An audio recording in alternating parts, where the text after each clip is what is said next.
Tuhan, Engkau ada di tempat ini. Kami tahu Tuhan ada, sebab itu kami sangat menghormati kehadiran Tuhan di tengah kami. Kami beri yang terbaik dari hati kami kepada Tuhan. Terima kasih Tuhan, terima kasih. Terima kasih. Engkau hadir, Engkau duduk dalam kemegahan-Mu ya Bapa. Dan Engkau sedang menilik apa yang menjadi kebutuhan daripada setiap kami yang hadir sore ini. Kami tahu pasti bahwa Tuhan, Engkau bersama kami. Engkau tahu bahwa apa yang kami alami Tuhan juga rasakan. Dan hari ini biar Tuhan nyatakan kuasa-Mu di antara kami Tuhan. Biar kami pulang tidak seperti kami datang, yang sakit pulang dengan kesembuhan, yang lemah pulang dengan kekuatan baru, karena Roh Kudus ada di dalam kami. Bahkan yang memerlukan pertolongan, ada jalan keluar yang Tuhan berikan buat kami. Karena kami sangat menghargai Tuhan ada. Tuhan hadir dengan segala kedaulatan. Terima kasih Tuhan, terima kasih. Saatnya kami duduk diam dan kami mau dengar apa menjadi firman Tuhan buat kami. Tuhan urapi kami semua. Biar Tuhan buka pikiran kami. Biar kami mengerti Tuhan. Sehingga kami dapat melakukannya. Dapat diaplikasikan dalam hidup kami hari-hari Tuhan. Biar kami makin bertumbuh. Kami lebih mengenal Engkau Tuhan. Terima kasih. Dalam nama Yesus hamba berdoa. Semua yang percaya sama-sama katakan amin. Puji Tuhan. Silakan duduk Bapak Ibu. Puji Tuhan. Tuhan baik buat kita. Amin. Berapa dari kita yang hadir sini percaya bahwa Tuhan ada di sini? Bukan karena, tapi saudara percaya Tuhan ada di sini. Amin. Ya, puji Tuhan. Haleluya. Saya melanjutkan apa yang menjadi topik kita hari-hari ini. Bagaimana membangun rumah Tuhan. Sebab ini adalah maksud abadi Tuhan buat kita orang percaya. Di mana dia mau supaya berdiam di dalam rumah Tuhan. Itu maksud kekal, dari kekal sampai kekal. Nanti saya beritahu buat saudara bahwa maksud itu dia sudah buat lama. Sebelum dunia dijadikan, itu sudah ada. Kalau kita mengerti ini, maka kita akan buat yang menyenangkan. Haleluya. Mari kita baca dari Efesus pasal yang kedua, ayat 8 hingga ayat 10. Saya mau berbicara dari tujuan, tapi saya pakai kata visi hidup. Tujuan hidup kita. Haleluya. Efesus pasal yang kedua, ayat yang ke-8 hingga ayatnya yang ke-10. Ya. Mari kita baca ayat ini ya. Saya mengundang kita berdiri untuk membantu Tuhan. Kita baca sama-sama ayat ini. Saya baca dengan saudara. Ayat 8 dia berkata begini, 1, 2, 3.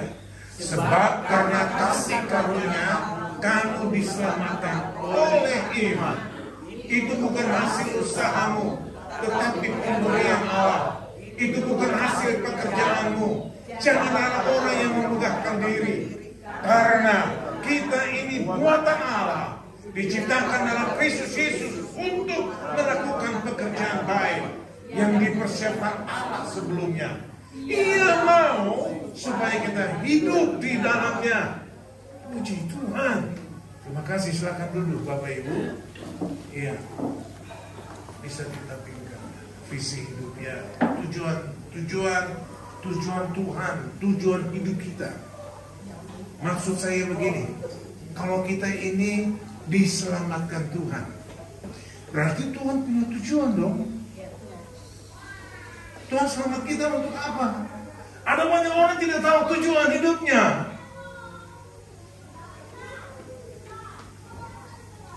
Saya mau baca dalam terjemahan yang tepat. Terjemahan ini adalah terjemahan dari gereja mula-mula yang kita kenal dengan terjemahan dari Byzantium. Nah, Byzantium itu bilang begini. Di Efesus 2 ayat 8 sampai 10 boleh diterbitkan. Begini, ayat 8 dia katakan gini. Karena kalian sekarang adalah orang-orang yang telah diselamatkan oleh anugerah melalui iman. Bukan pemberian Allah yang berasal dari hak kalian. Jadi itu bukan hak kalian. Hak kita, saya pakai bahasa yang diterjemahkan. Ayat 9 katakan ini, juga bukan berasal dari pekerjaan kalian. Supaya jangan ada orang yang membanggakan dirinya sendiri. Ayat 10, ini tujuan Tuhan buat kita. Ini tujuan Tuhan, tujuan kita maksudnya. Tapi ini dimaksudkan buat Tuhan buat kita. Ayat 10. Karena kita adalah apa saudara? Ciptaannya. Yang diciptakan di dalam Kristus. Yesus untuk melakukan pekerjaan baik. Jadi bukan hanya satu pekerjaan, ada pekerjaan baik yang telah Allah persiapkan sebelumnya. Nah, ini yang perlu kita pahami supaya kita berjalan di dalamnya. Halo, saya tanya dulu, kita ngerti nggak waktu kita diselamatkan untuk apa? Apakah hanya untuk masuk surga? Halo? Waktu kita diselamatkan, apakah hanya untuk masuk surga? Lalu kita pikir seperti kita mau naik pesawat ke Surabaya. Sebelum naik pesawat kita ada di tempat tunggu, nggak bikin apa-apa, tunggu. Lalu dia delay lagi, aduh membosankan. Bukankah banyak orang Kristen yang demikian? Banyak orang masuk gereja, tapi dia tidak tahu apa. Dia menyanyi, dia main musik.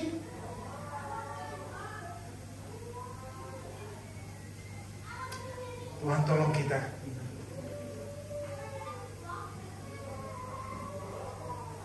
Supaya betul-betul kita mengerti apa yang Tuhan mau. Saya mau masuk lebih jauh dengan saudara.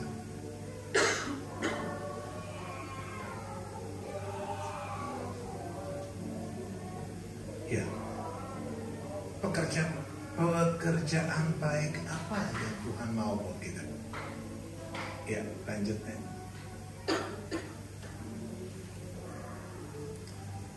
Pekerjaan baik Allah. Ya, ini dulu tidak apa-apa. Ya. Di ayat yang ke-10 itu kita ini buatan Allah. Kata buatan itu dalam bahasa Yunani disebut poema. Dalam bahasa Inggris disebut masterpiece. Ini kita karya agung termulia. Maksudnya itu, buatan Allah ini buatan yang seperti orang mahal, sesuatu yang mahal itu. Karya yang luar biasa. Nah, kita ini dikatakan di dalam Alkitab Rasul Paulus katakan kita ini masterpiece-nya Allah. Diciptakan menjadi bagian dari Yesus. Wow. Kalau kita diciptakan bagian dari Yesus, berarti kita adalah tubuhnya Yesus, telinganya Yesus, tangannya Yesus, kakinya Yesus, mulutnya Yesus. Maksud Rasul Paulus menuliskan ini buat kita supaya apa? Kita mengerti, kita ini dibentuk Tuhan jadikan kita dengan tujuan supaya kita menjadi bagian dari Yesus. Kalau kita mengerti ini, kita tidak akan main-main dengan apa yang sedang kita kerjakan. Sebab kita mengerti bahwa ini tujuan Tuhan buat kita. Tuhan jadikan kita supaya kita mendapat bagian di dalam Kristus. Kalau minggu lalu waktu saya berbicara, itu ada di Apple Park, dia bilang bahwa Tuhan mau tinggal supaya apa yang terjadi di surga itu terjadi di bumi, di mana mereka Allah, Bapa dan Roh Kudus itu mereka saling menghargai, mereka saling berbagi, mereka saling sampai menjadikan manusia. Dia bilang gini, mari kita jadikan manusia serupa dan segambar dengan kita. Maksudnya apa? Tuhan sudah gambarkan kita bahwa di dalam kita itu ada kemampuan untuk saling antara satu dengan yang lain. Sebab itu pada waktu Hawa, waktu Adam sendiri, Adam tidak baik. Padahal dia menjadikan manusia itu sempurna, baik adanya. Tapi sekali waktu dia lihat, nampak tidak baik. Kenapa tidak baik? Tidak ada yang bisa kata saling di situ. Sebab itu dia ciptakan Hawa supaya ada saling di sana. Jadi tidak lagi dia sendiri, ada yang bisa menolong. Nah, luar biasa kata ini.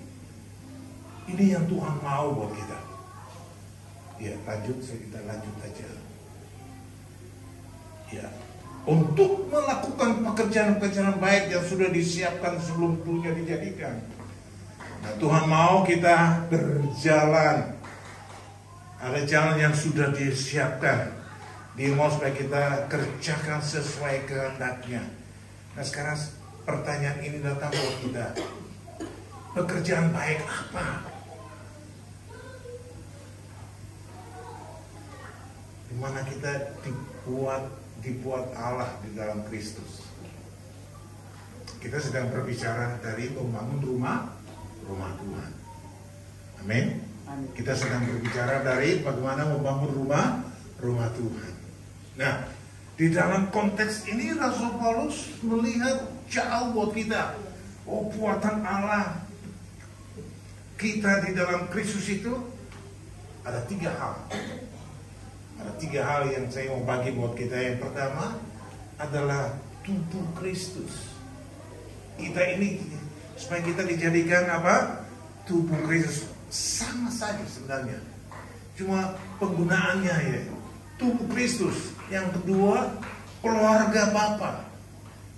Lalu yang ketiga adalah bait Roh Kudus. Nah, di dalam tubuh Kristus, Efesus pasal 2 ayat 11 sampai ayat yang ke-18, mungkin bisa diterbitkan ayatnya.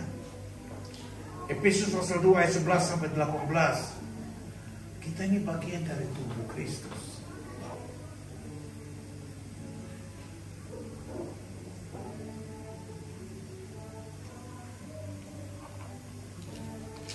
Kalau kita bagian dari tubuh Kristus, wow, luar biasa.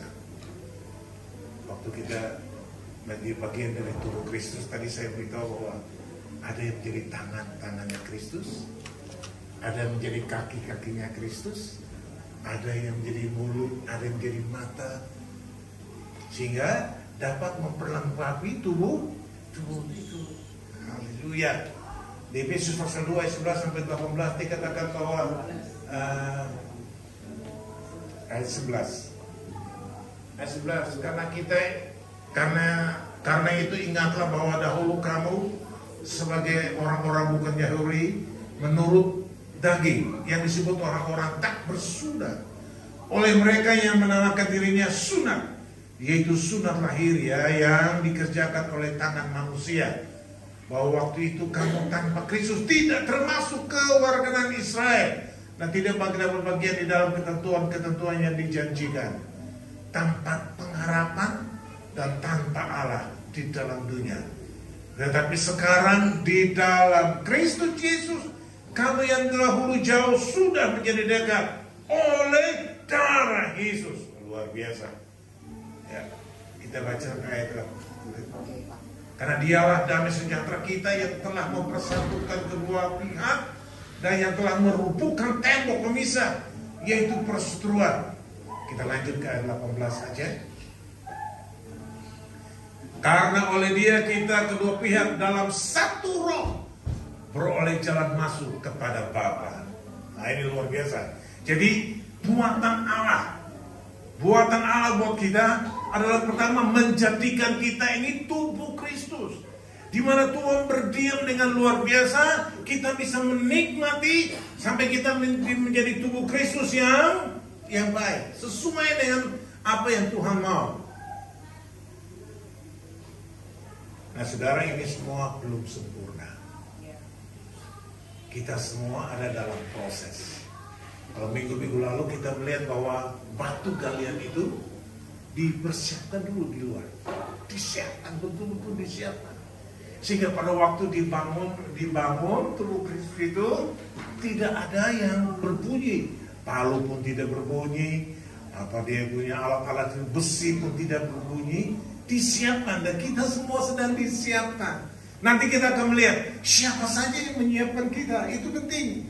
Pekerjaan baik yang Tuhan mau supaya kita ada di dalamnya, itu perlu ada pelatih yang dapat melatih kita. Sebab itu kita dipersiapkan, digali dari penggalian, dibuat sedemikian rupa sehingga pada waktu ditaruhkan di tempat itu tidak ada yang berbunyi. Luar biasa. Yang kedua, kita menjadi keluarga Bapa.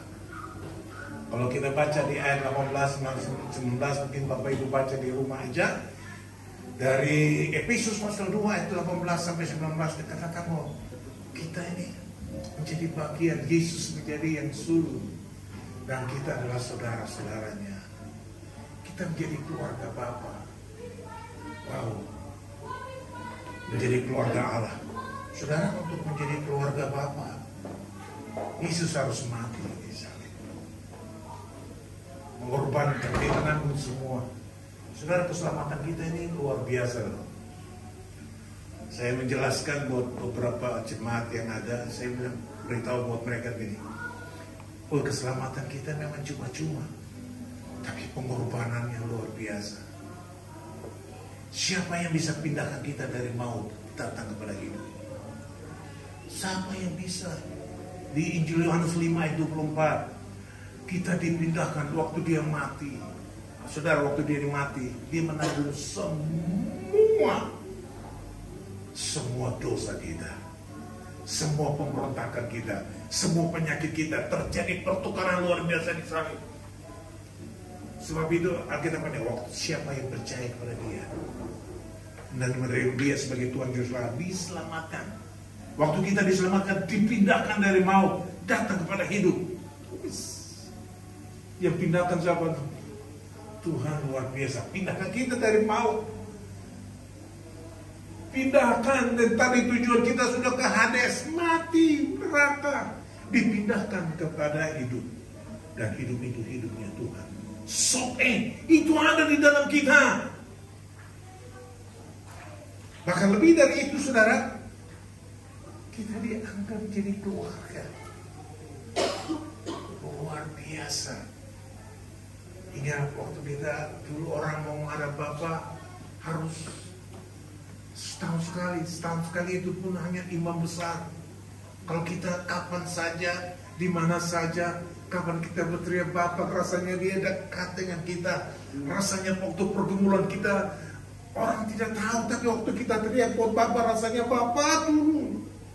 Kita menjadi keluarganya Bapa. Yesus menjadi kakak tertua kita, dan kita adalah bagian dari sana, di mana kita dibangun di dalam keluarga. Yang ketiga dikatakan bahwa kita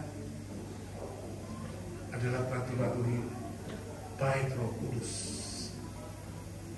Bait Roh Kudus ini batu. Efesus pasal 2 ayat 20, 22, itu batu-batu hidup yang disusun. Saudara,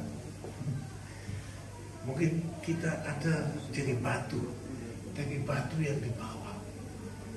Dasarnya itu rasul-rasul dan nabi-nabi. Dasarnya itu dasar dari bangunan rohani itu adalah rasul-rasul dan nabi-nabi. Di atas batu itu mungkin ada kita yang banyak memikul beban. Waktu dia di batu yang pertama, di batu dasar itu dinaikkan, lalu Yesus menjadi batu penjuru. Dia supaya semua tertata rapi naik. Itu bagian kita. Nah, saya mau masuk ini jauh dengan kita.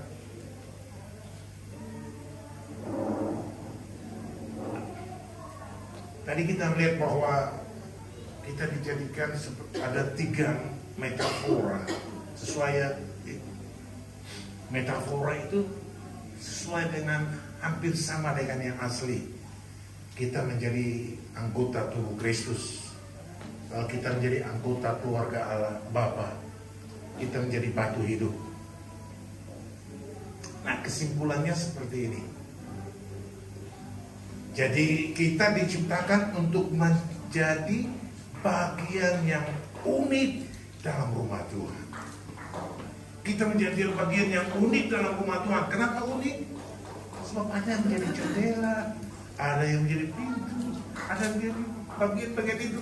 Kita menjadi bagian yang unik dalam rumah Tuhan. Diciptakan untuk membangun rumah Tuhan.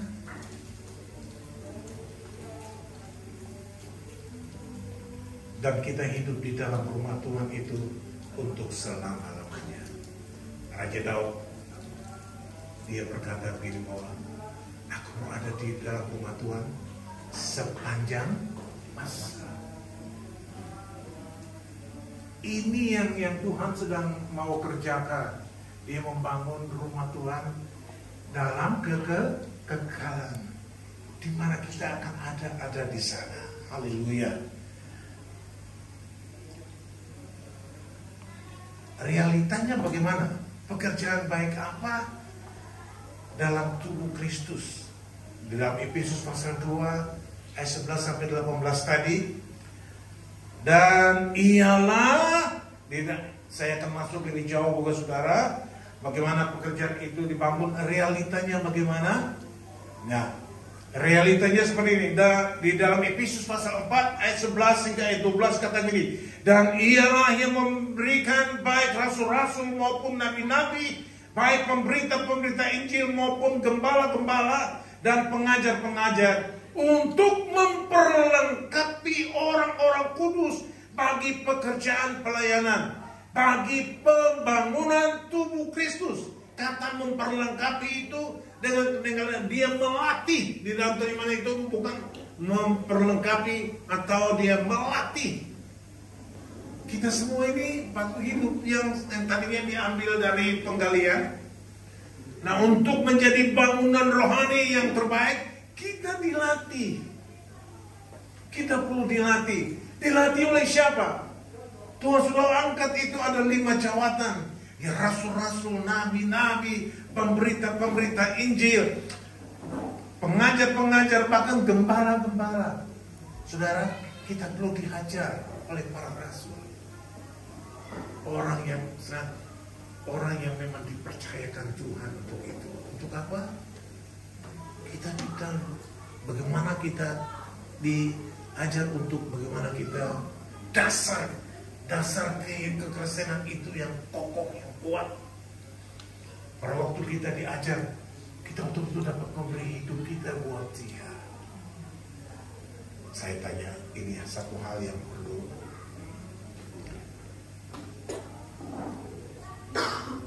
kita lihat dalam Injil Yohanes 1 ayat 12. Dia berkata seperti ini.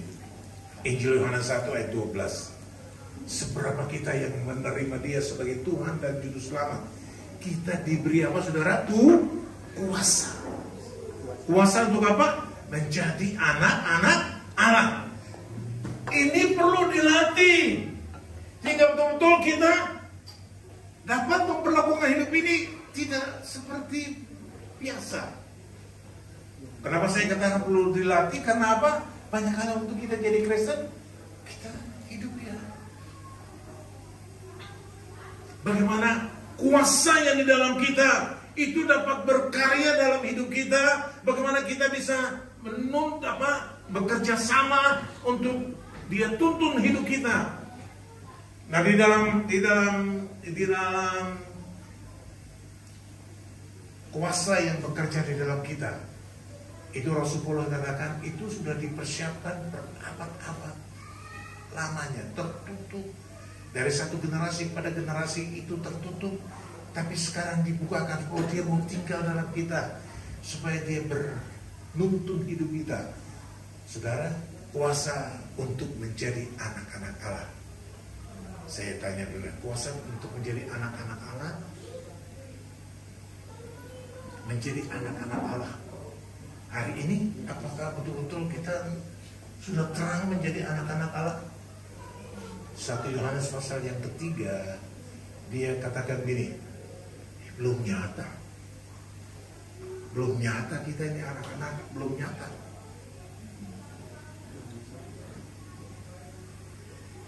Tapi kalau Kristus menyatakan diri buat kita,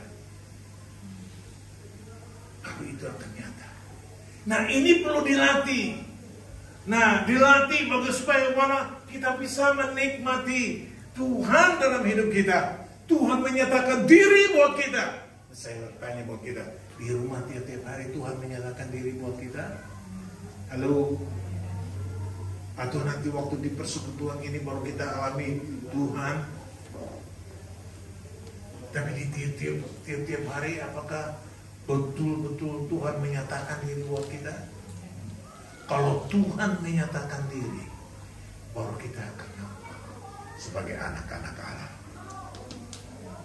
Itu berarti hubungan intim perlu dibaca. Hubungan intim perlu terus dikerjakan. Nah, di dalam hubungan intim itu ada pesan Tuhan. Kita dilatih untuk dapat pesan itu kita mengaplikasikan dalam hidup kita. Itulah yang membuat kita bisa bertumbuh. Itulah yang membuat kita bisa dewasa. Itulah yang membuat kita dapat dengar suara Tuhan. Dan tiap-tiap hari kita dengar suara Tuhan. Halo? Nah, ini yang disebut rasul-rasul melatih. Yang berikut nabi-nabi melatih. Supaya karisma yang ada di dalam kita, yang Tuhan sudah berikan buat kita itu dapat dikembangkan. Hari ini begitu miris melihat gereja Tuhan hari-hari ini. Kenapa? Gak tahu. Saya datang, yang penting saya ada, tapi gak tahu saya punya karunia apa yang Tuhan berikan buat saya yang bisa saya kembangkan. Oh, panggilan saya hanya menyanyi. Apakah menyanyi itu membangun tubuh Kristus? Oh, saya dipanggil jadi usher. Oh, di usher di sana. Tapi apa usher itu membangun gak tubuh Kristus? So, tadi kita melihat bersama-sama bahwa tujuan Tuhan mau supaya kita di dalam, supaya kita membangun tubuh Kristus, di mana Tuhan mau berdiam dan aman di sana. Pekerjaan baik apa? Pekerjaan baik itu dia melatih kita supaya kita dapat melakukan apa yang Tuhan suruh buat kita. Lalu yang berikut adalah gembala-gembala. Gembala melatih kita supaya kita juga bisa ambil tanggung jawab mengembala yang lain. Pengembalaan tidak bisa hanya dipikul oleh Pak Ivan, Ibu Ruth, tak bisa. Alkitab ajar bahwa gembala itu gembala. Jadi tidak ada gembala manusia, enggak ada gembala. Dia pemimpin yang dapat mengembalakan semua. Tapi untuk mengembalakan semua perlu ada gembala-gembala yang dilatih oleh para gembala, yang diberi kemampuan untuk melatih yang lain, untuk ambil tanggung jawab. Saya mau beritahu buat saudara, kita bertumbuh di gereja atau di komsel? Ini perlu kita saya tanya buat kita bertumbuh di gereja atau di komsel, saudara? Komsel. Sebab gereja semua bisa datang, duduk, nggak bisa kenal satu yang lain. Mungkin bisa haha, hihihi, tapi kenal lebih dekat nggak tahu. Tapi di konser kita bisa berbagi hidup satu dengan yang lain. Nah, waktu kita berbagi hidup satu dengan yang lain, kita tahu oh, dia ada begini, dia ada begitu, dia punya kekurangan ini, kita bisa terima dan satu sama lain saling mengoreksi. Dan apa yang terjadi, saudara? Tubuh Kristus itu akan menjadi kuat. Waktu semua melakukan tanggung jawabnya luar biasa. Jadi bukan hanya itu, penginjil. Penginjil melatih kita untuk bagaimana dapat menginjil. Hari ini gereja sepertinya mandul di dalam penginjilan. Betul. Oh, sebab apa? Prinsipnya seperti ini. Yang menginjil itu yang sudah sekolah Alkitab, yang sudah melayani. Enggak. Kita semua terpanggil untuk menjadi membawa satu jiwa datang kepada Tuhan. Jadi ini yang Tuhan mau. Untuk memperlengkapi tubuh Kristus itu, maka perlu ada pelatih-pelatih untuk dapat apa? Yang dilatih dapat dilengkapi untuk pelayanan. Kita ulang deh, Efesus pasal 4 ayat 11.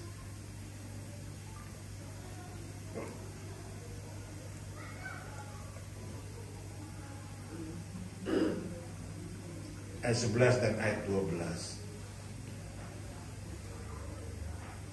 Dan inilah yang memberikan, dan ialah yang memberikan baik rasul-rasul maupun nabi-nabi, baik pemberita-pemberita Injil maupun gembala-gembala dan pengajar-pengajar untuk memperlengkapi atau melatih orang-orang kudus bagi apa, saudara? Pekerjaan pelayanan.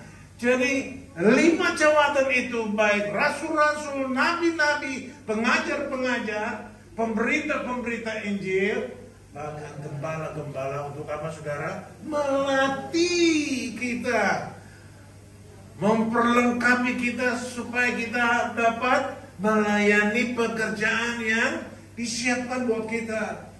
Saudara, 5 jawatan inilah yang membawa gereja itu semakin sempurna.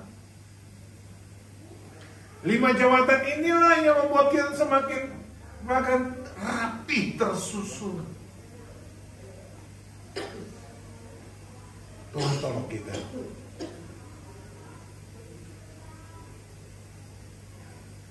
Memperlengkapi orang-orang kudus bagi pelayanan, pekerjaan pelayanan, bagi pembangunan tubuh Kristus. Haleluya. Pekerjaan baik apa yang perlu kita kerjakan? Ini yang penting. Halo Bapak Ibu, tahu apa yang saudara harus kerjakan dalam tubuh Kristus? Pekerjaan baik apa? Kalau ini ditanyakan kepada jemaat Tuhan, kadang-kadang mereka bingung. Pekerjaan baik apa? Ngasihi. Pekerjaan baik apa? Dan itu membuat, sebab apa? Yang disurvey, ini survei di Indonesia ya, yang kenal dengan 4D. Jemaat itu datang, duduk, dengar, duit. Iya, itu kan hampir sama dengan mereka yang di parlemen sana. Datang, duduk, dengar, dapat duit. Ya, mereka dapat, tapi kita beri. Kenapa enggak tahu apa yang mereka harus kerjakan? Bapak Ibu sudah tahu apa yang karunia yang Tuhan berikan buat kita supaya kita memperlengkapi pembangunan tubuh Kristus.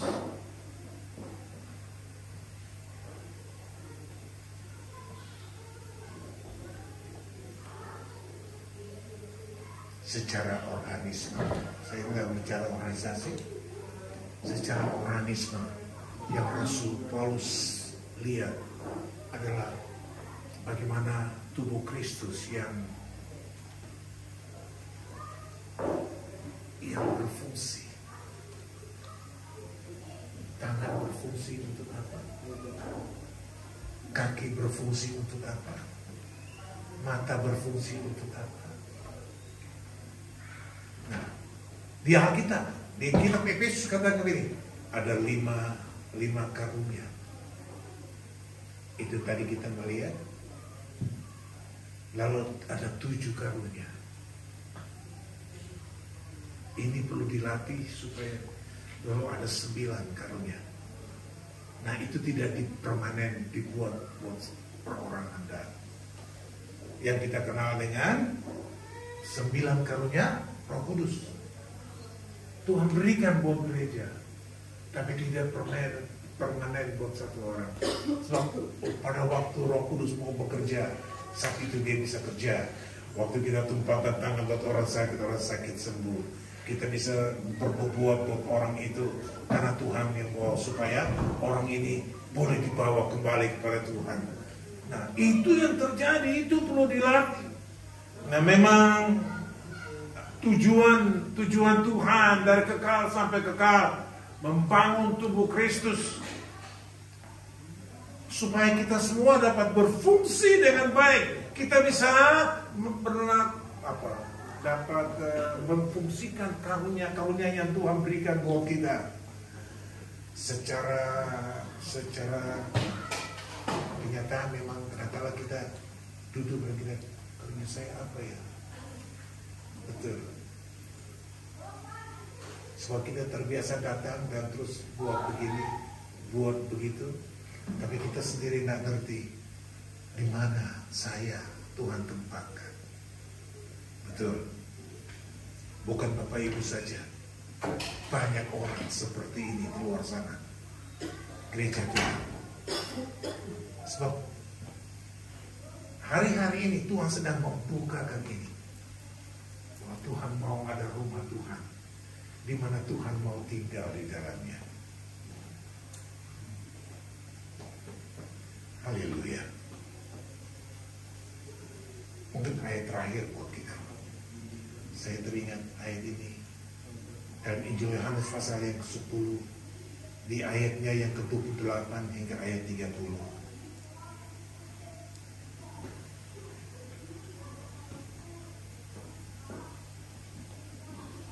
Dia berkata,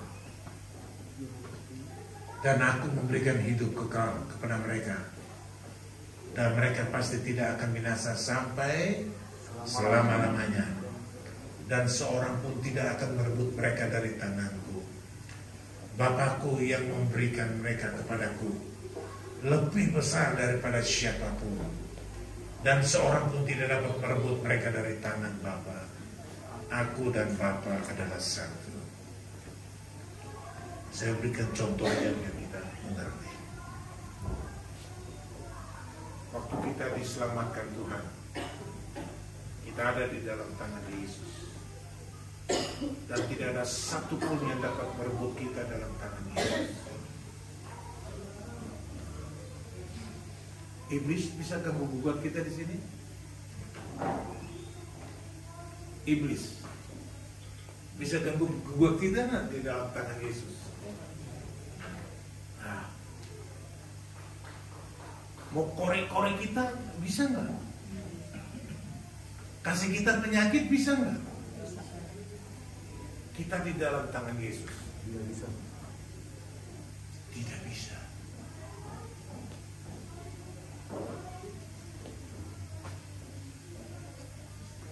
Sekarang saya lihat dari sisi yang Bapak. Sekarang Bapak juga pegang hidup kita.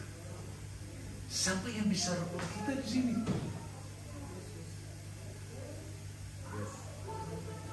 Gak ada satu pun. Karena bisa keluar nggak?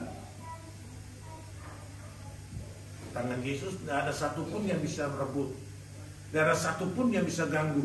Iblis kasih penyakit aja nggak bisa. Lalu tangan Bapa yang lebih hebat, lebih kuasa, dia pegang hidup kita. Iblis tak bisa bikin apa-apa, tapi bisa keluar nggak? Saya tanya kita, dari pengalaman kita, bisa keluar nggak? Bisa. Bisa. Kenapa bisa? Kita yang keluar. Iya. Karena kita mau keluar. Sebab itu perlu dilatih. Sebab itu perlu dikerjakan. Lengkapi kita supaya betul kita tahu. Tidak, saya di sini. Sebab banyak kali kita keluar karena kita tidak melakukan kehendak Bapa. Kita hanya melakukan kehendak kita sendiri.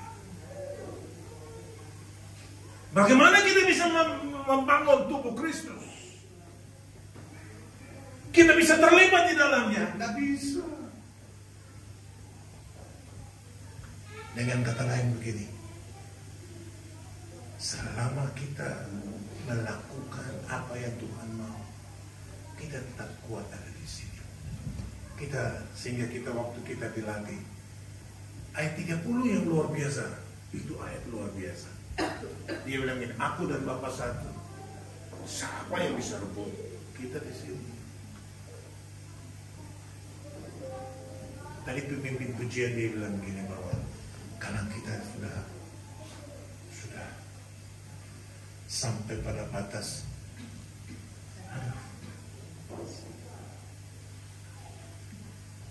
kadang-kadang kita alami seperti itu.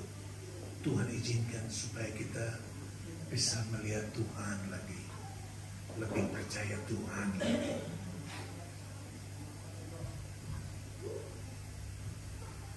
Kalau saya bersaksi, Tuhan itu hebat. Kami hampir 1 tahun yang kerja cuma 1 orang.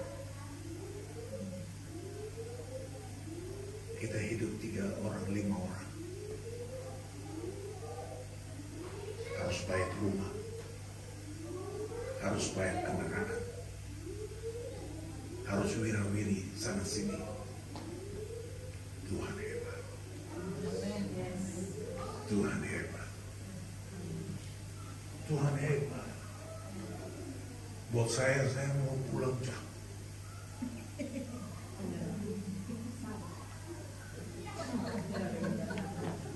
Saya mau pulang sebab di sini saya nggak tahu mau kerja apa.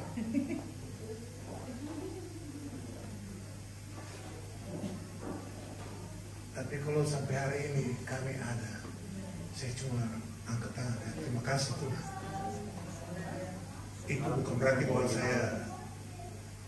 Saudara kemudian bagi Allah, kalau kita percaya pasti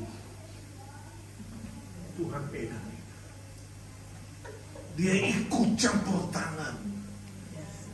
Bahkan kehendaknya jadi buat kita. amin. Dan yang lebih lagi buat saya hari ini sepertinya pukulan yang godamnya luar biasa.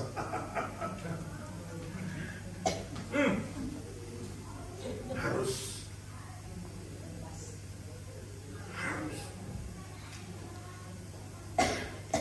kalau saya bisa berdiri hanya ini, saya cuma melihat Tuhan, apa yang Tuhan bicara itu ya dan amin. Haleluya. Mari kita mempersiapkan diri supaya kita mengerti apa yang harus kita kerjakan bagi pembangunan rumah Tuhan. Saya bersyukur saya ada di Ensemble. Betul, saya bersyukur. Saya ada di Ensemble. Kenapa? Sebab saya memang punya karunia gembala. Dan di sini saya belajar untuk merendahkan. Betul. Kadang-kadang secara manusia saya tetap manut, taat, melakukan apa yang diberikan, dan waktu kami melakukan Saya beritahu, kemarin saya beritahu buat jemaat satu jemaat. Kami memulai, dan sampai hari ini mereka udah lama banget. Tapi cuma 15 kerekams. Tapi kita lebih sudah hampir cuma 3 bulan kita start bicara. Kita bergantung saja sama Tuhan.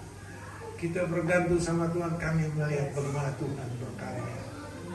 Tuhan berkarya. Tuhan berkarya. Haleluya. Haleluya. Mari kita bekerja sama dengan Tuhan. Amin. Haleluya. Kita terus buat semua yang Tuhan mau dan siap untuk dilengkapi untuk menjadi bagian pembangunan tubuh Kristus. Amin, saudara. Amin. Haleluya. Saya pastikan tempat ini akan lebih sedikit nanti. Terlalu kecil. Harus dibuka. Mungkin kami akan pindah di ruangan di sana. Haleluya. Saya pastikan. Haleluya. Kita membuat apa-apa loh. Betul. Kalau dalam perintisan itu yang komitmen itu kita berdoa bersama. Kita bilang kita berdoa, cuma kita dapat apa kita buat gini. Dan kadang-kadang mungkin setelah yang komitmen ini kita perlu belajar untuk bagaimana menyatukan hati, menyatukan pikiran, menyatukan tujuan sama-sama. Lalu kita gumuli sama-sama. Kita akan melihat jiwa-jiwa mulai berdatangan buat Tuhan. Amen. Semua siap? Amin. Haleluya. Tidak ada orang yang tidak dipakai Tuhan di dalam rumah Tuhan. Amen. Semua punya kemampuan, semua punya talenta. Tinggal kita mau dilatih. Lalu haleluya. Tuhan pasti. Amin.